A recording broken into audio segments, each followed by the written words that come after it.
Day one of the NCAA tournament is in the books, and we're going to learn a lot more about Gonzaga's opponent on Friday, the Grand Canyon Lopes, and how they might try to take down Mark Few's team.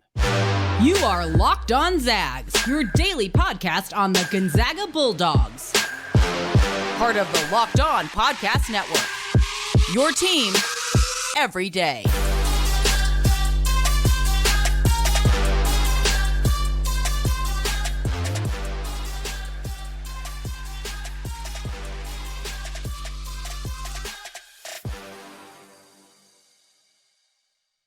What is going on, y'all? Welcome to the Locked On Zags podcast, part of the Locked On Podcast Network, your team every day. I'm your host and longtime Gonzaga podcaster, Andy Patton, here to give you daily reports through another season of Gonzaga Hoops.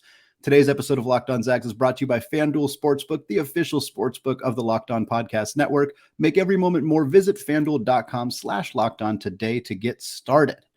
Well, I'm thrilled to be joined today by Kyle McDonald. Kyle runs the WAC Hoops Digest, a website dedicated to covering everything Western Athletic Conference. Kyle, I kind of want to start talking about Grand Canyon in general and just their path to be the team here in the NCAA tournament, because I think Grand Canyon has been a team that has gotten a lot of attention in the WAC, and I think a lot of people would have been, oh, of course, they're the team that's representing the Western Athletic Conference in the NCAA tournament, but they were a 5 seed.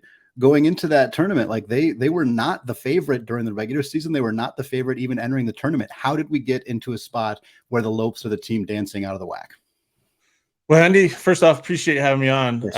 Always good to talk hoops, and especially this time of year. But the thing that's interesting is GCU was picked to win the WAC by most media outlets prior to the season starting. They had a decent non-conference slate, and then conference play started. They lose Javon Blackshear the second week of January, in the win over Sam Houston in Huntsville. So that kind of put them on a weird trajectory, I guess you want to say. They had to readjust their entire roster, their entire rotation. They didn't have a backup point guard at the time. I mean, Chance McMillian kind of played that role, but he was more of a 2-guard, at that time, and so he got thrust into that point guard role. So there was a bit of an adjustment. They had some weird losses. They lost at home to UTRGV.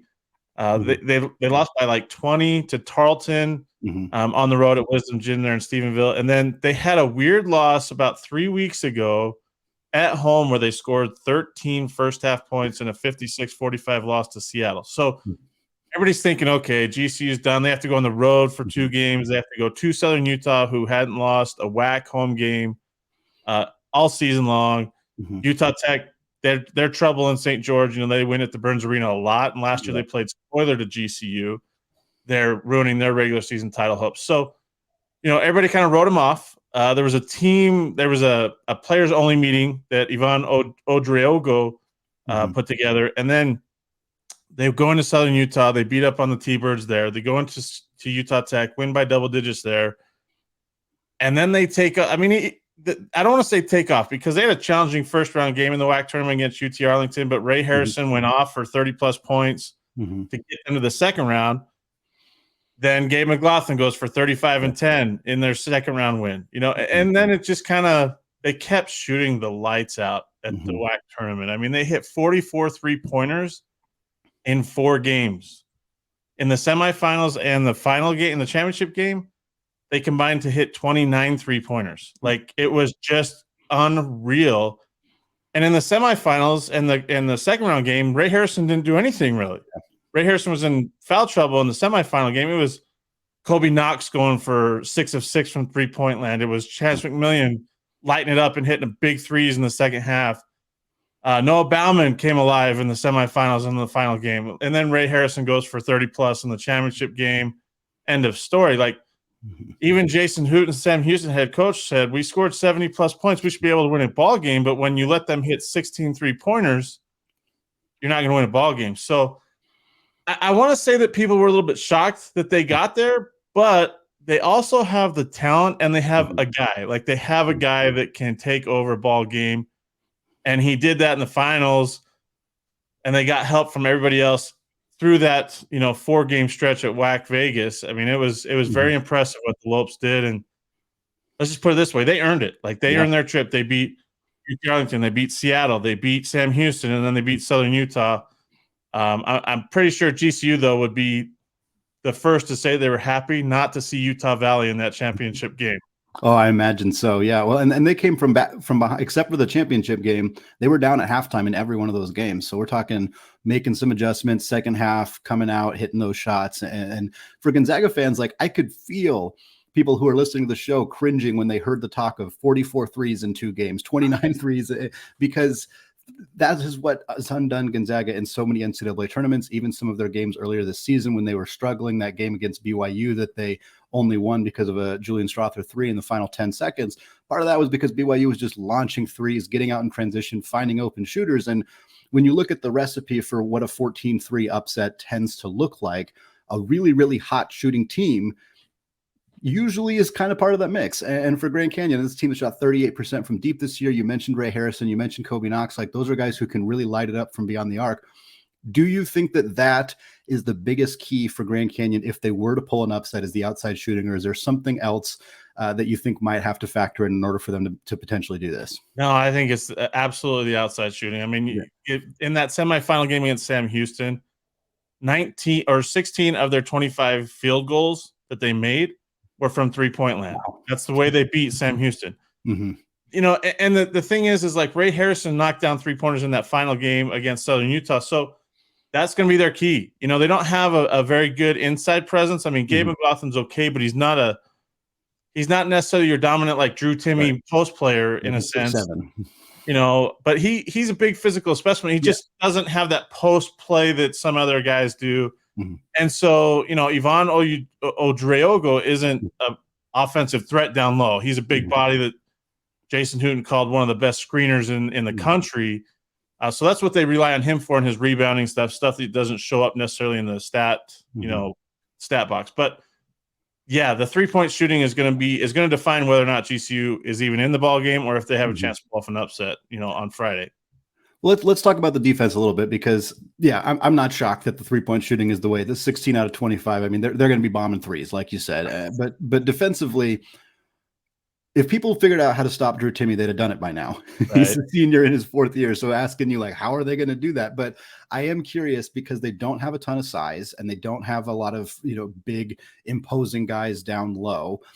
Drew Timme is that guy. I have very little doubt that Gonzaga is going to come down the floor and give him the basketball 99% of the time, because that's what they do against everybody.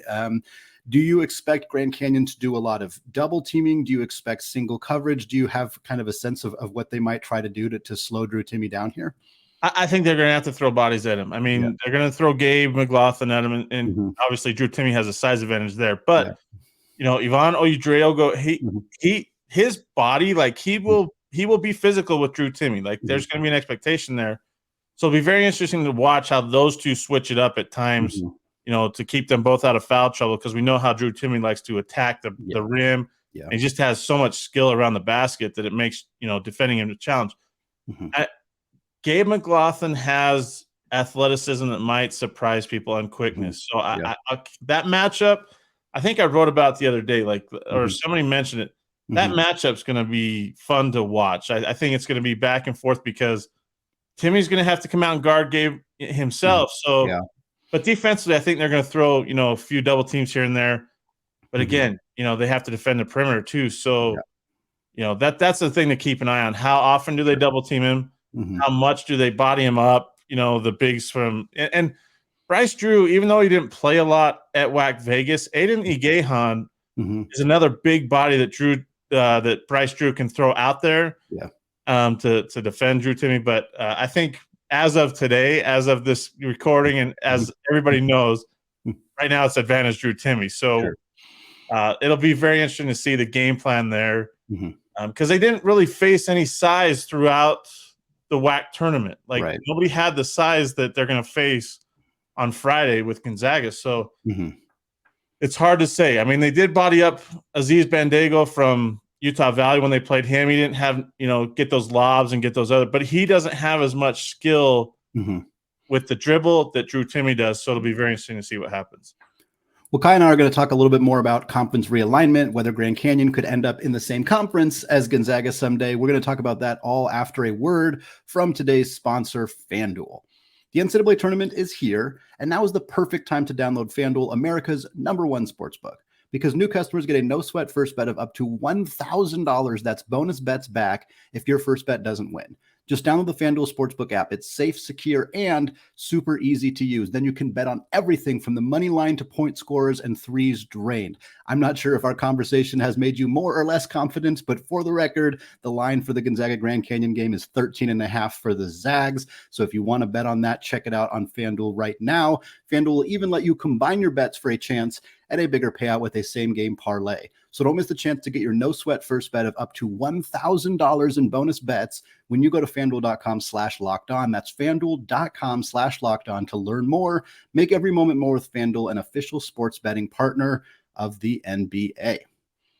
All right, Kyle, want to kind of switch gears on you a little bit. Instead of talking specifically about this matchup, about Gonzaga versus Grand Canyon, I want to talk about whether this will end up someday being a conference game, because Grand Canyon has been rumored for a while, quite honestly, to be a team that could potentially make moves towards the WCC. And as somebody who covers the WAC very closely, you are quite honestly used to seeing a lot of movement. There have been teams in, there have been teams out, there have been teams in and out in a very short period of time. The WAC seems like a conference that is changing quite a bit.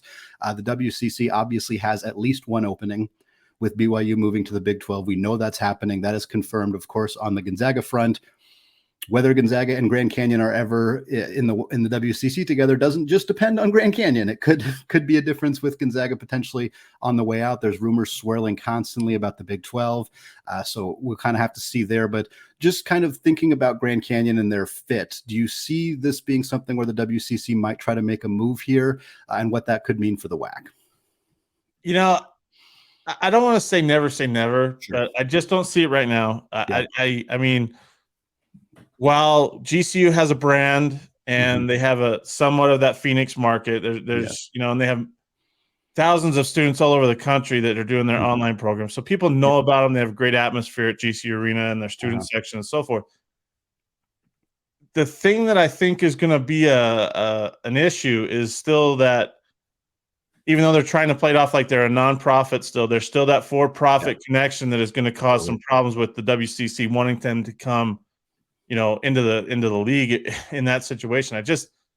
I don't necessarily think they want to deal with that baggage right now. They want that all figured out before it, because I mean, if GCU were to jump into the WCC, they'd be have one of the highest budgets out of those schools. Like, and that doesn't play favorably for them, because schools don't want a new school coming in and be like, oh, you got more money than us. That's not. Yep. So I don't want to say never say never. I think it could happen. I just don't see it happening anytime soon. I've said it before, and I've said it for a while. I don't think the WCC, as long as Gonzaga is in the WCC, Seattle will not go get into the WCC. Like we can all, I think we can agree on that. Yeah. GCU, I think, is still on the outside looking in. I think if I'm going to be honest with you, if there's a WAC school that the WCC would target, as of right now that they're eligible for NCAA tournament, appearances, is California Baptist, because of their religious, affiliation, their private status. They fit that mold, and they're in a good market. They're in Riverside, California. So it's tough to say. I don't think that there's a never say never type situation. We've seen that college, conference alignment and everything else that goes crazy, obviously, with the WAC. We've seen so many teams come and go. We've seen, we're losing New Mexico State and Sam Houston after this season. So it'll be an interesting thing, because does the WCC want the Phoenix market, or do they not? Because if they do, they're going to go get GCU. It'll just be interesting to see how they want to deal with that issue that still clouds GCU with the for-profit over nonprofit situation. So, it's hard to say, but I'm not going to say it'll never happen. I think maybe down the road it will. It just depends on how the cards fall here. Yeah, the for-profit situation, I think, is really muddy and kind of mucks up the whole situation for the WCC, which up to this point has generally been pretty consistent about the type of institution. BYU is an obvious exception, but BYU you couldn't have said no to BYU. I mean, quite honestly, you had to take them. They're such a big school, a high resource institution, huge brand, all of that stuff. Grand Canyon doesn't bring that, and they bring a little bit more kind of messiness. And I want to go back to the SeattleU point, because to be clear, I think you're absolutely right. I think Gonzaga is going to say, no, we don't need competition in the Seattle market. We don't need a school from the city. Like, we don't want that. And Gonzaga has all of the power. They can control all of that. Having said that, the new commissioner of the WCC, Stu Jackson, he went to SeattleU. He also went to Oregon. It's not like they're going to get the Ducks, but there is a connection with the WCC commissioner and SeattleU.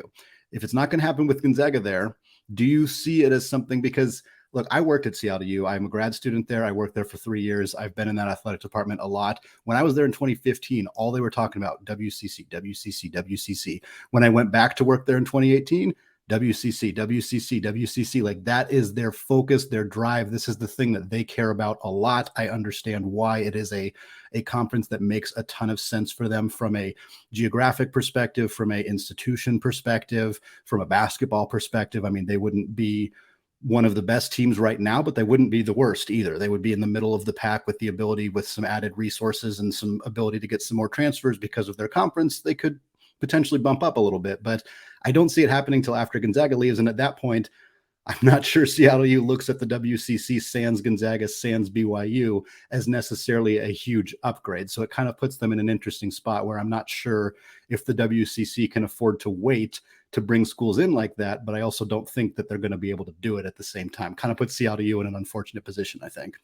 Yeah, I mean, and you know, as you know, in the WAC, SeattleU is kind of the outlier, you know, up there in the Pacific Northwest. I mean, they've been that way for the last decade or so, you know, just kind of sitting there all alone by themselves. But I think you're absolutely right with the fact that Gonzaga doesn't want to share that market with anybody. And, you know, that makes sense because they've had a hold on it for however long, especially basketball-wise, since that's what SeattleU would bring to the table.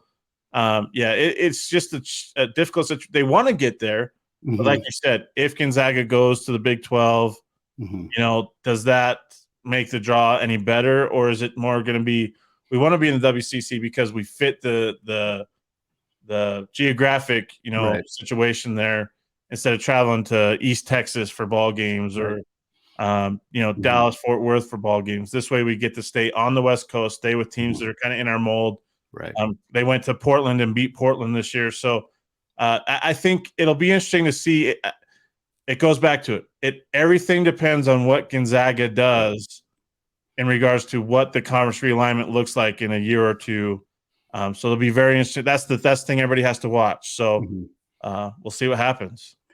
Right. Absolutely. I'm with you on that 100%. And I think I want to close out our segment here talking about Cal Baptist because I am intrigued by that. I think for Gonzaga fans listening right now, Cal Baptist joining the WCC may not happen unless Gonzaga leaves, so it may not be something that is super on the radar, but I do think that it is a possibility, and I'm glad you brought them up because they haven't gotten a ton of attention yet because they are very new to being able tournament eligible, all that stuff, but they have some really talented players. They had a decent season, like you said, Riverside, not a huge market, but not a tiny one either for the WCC. They already have a lot of markets in California, so I'm not sure how appealing adding another one, especially not one of the bigger ones, is, but I think Cal Baptist would be a pretty decent addition for the WCC in a lot of ways, and I'm curious your thoughts on that.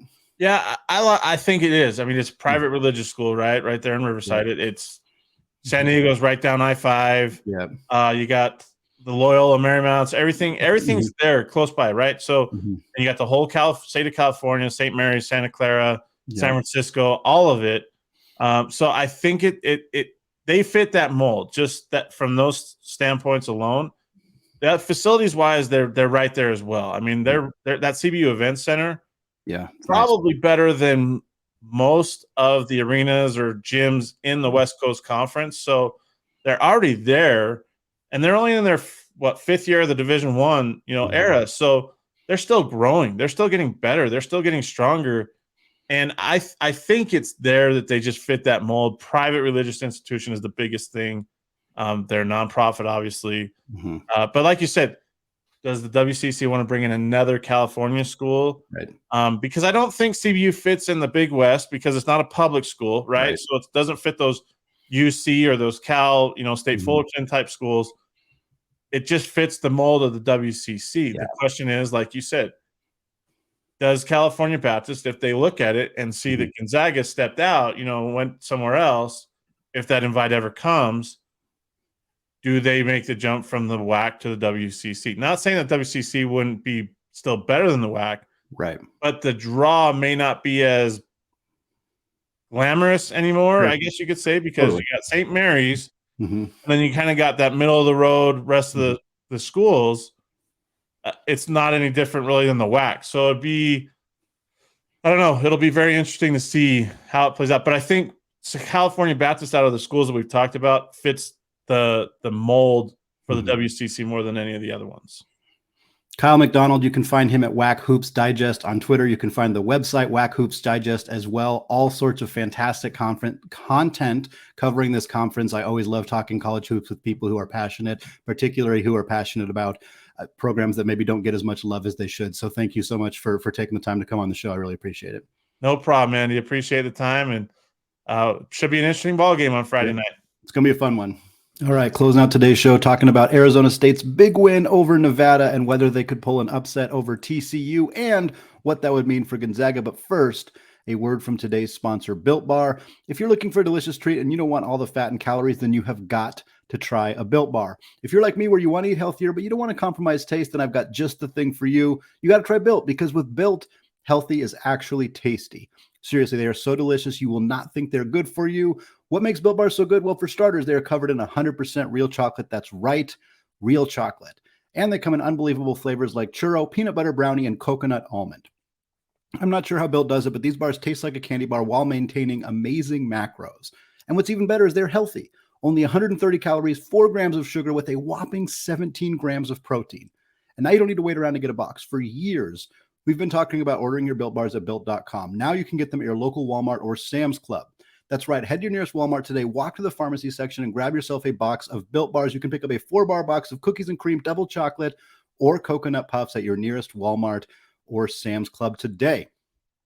All right, segment 3, closing out the show, talking about the other parts of the bracket for the Zags and their matchup against Grand Canyon. Of course, we preview that at length with Kyle there. Fantastic to have him on the show. But now I want to talk about what happens if the Zags do advance, because we know now that they will play the winner of TCU and Arizona State after the Sun Devils absolutely dismantled Nevada. As a side note, been a rough couple of years for the Mountain West. They have not won an NCAA tournament game in a long time. Utah State already lost to Mizzou as we're recording this. San Diego State is playing Charleston. It's not looking good for them either. We'll see if they can pull off a victory there, but been a rough couple of years for the Mountain West. And Nevada kind of sneaking into the NCAA tournament despite losing their last 3 games. Boy, did they not look like a team prepared to be in the big dance. The Sun Devils won this one 98-73.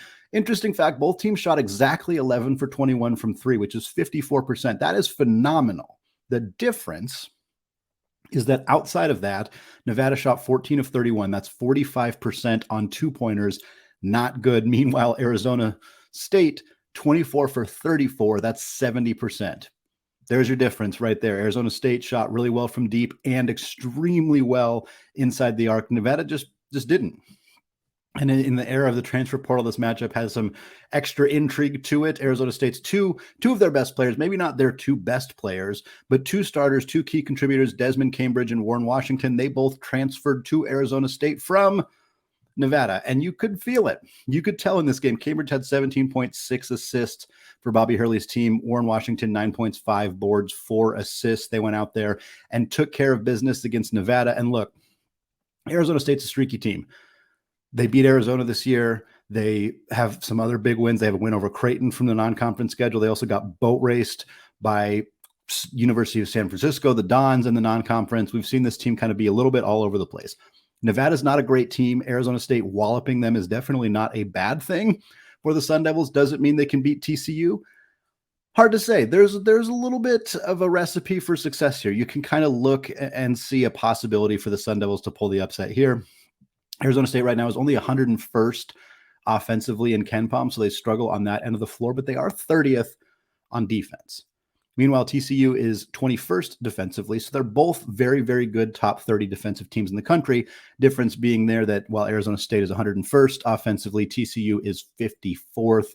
much difference there. But the Sun Devils are a good rebounding team, top 80 in the country, and they are 31st in the country in blocks per game, thanks in large part to Warren Washington, the Nevada transfer that I mentioned earlier. So this is a team that plays well around the rim, rebounds the ball well, blocks a lot of shots.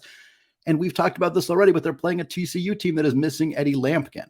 Now, Eddie Lampkin only played about 22 minutes per game for the Horned Frogs. I don't want to make it seem like he's not their Drew Timme or anything like that. He's a 21, 22 minutes per game guy, starter, high energy guy, but he's a very, very good offensive rebounder in particular. That's probably the biggest skill set that he brought to the Horned Frogs this year. He's 6.5 points per game, but about 6 boards. Again, 3 of them or so are on the offensive side. So not having him is going to make it more difficult for TCU to score around the rim. They're going to have less second chance opportunities, and they're playing a team that rebounds really, really well. Beyond that, TCU, not a good three-point shooting team. We've talked about this on Locked On College Basketball a handful of times, but no team has ever won an NCAA tournament championship with a three-point shooting percentage below 32.9. TCU shooting 30.6. Not a lot of people have them going all the way to the championship anyway, but it's worth pointing out that if you don't shoot the rock particularly well, you are absolutely susceptible to an upset. If the Zags end up getting TCU and they struggle like that to shoot from beyond the arc without their big man, you can see why it might be a desirable matchup there. Let me put it this way. There are other 6 seeds out there that I would be a lot more nervous for Gonzaga playing than TCU. But the Zags may not play TCU. Since the play-in games have existed, 11 seeds who win that play-in game or that first round game to kind of get into the NCAA tournament, they usually win. It's not uncommon at all for them to carry that momentum from getting a victory in that first game and bring it with them into their first round game and get a victory there. Arizona State checks a lot of boxes here. They look like a team with the strength that they have, with the way that they played in that game against Nevada, with TCU kind of having some strife, some turmoil, Lampkin leaving the team and saying that there were some issues of racial profiling and various other things that he kind of accused, I should say his mother accused Jamie Dixon, the head coach of TCU, of. And it doesn't seem like we haven't gotten the full scope of the story, and I don't know how much it's impacting the team, but certainly there's turmoil and strife. And that's never really what you want to be following your team around when you get into the NCAA tournament, especially when you're playing a team that has some momentum the way that Arizona State does. So worth pointing out, TCU also has a phenomenal, elite, supremely talented backcourt. Mike Miles Jr. is one of the best point guards in the entire country, bar none.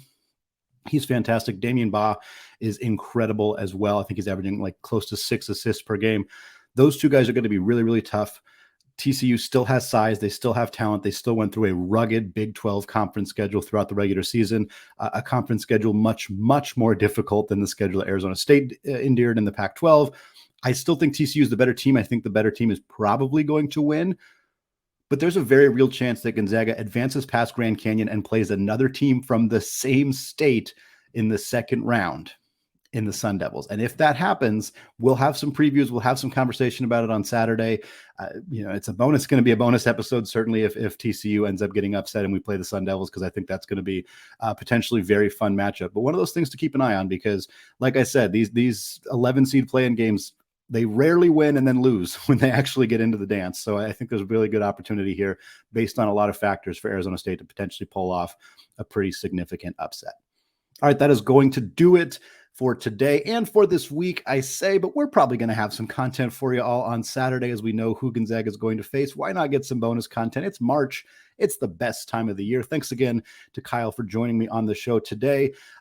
We'll be back again Saturday, maybe early next week, depending on how things go. Go Zags for tonight, of course, as always. Hope you're enjoying the show. Find it on YouTube, wherever you find your podcasts. It's all out there. Check out the Locked On College Basketball podcast as well if you haven't done so yet. Thanks again, and go Zags.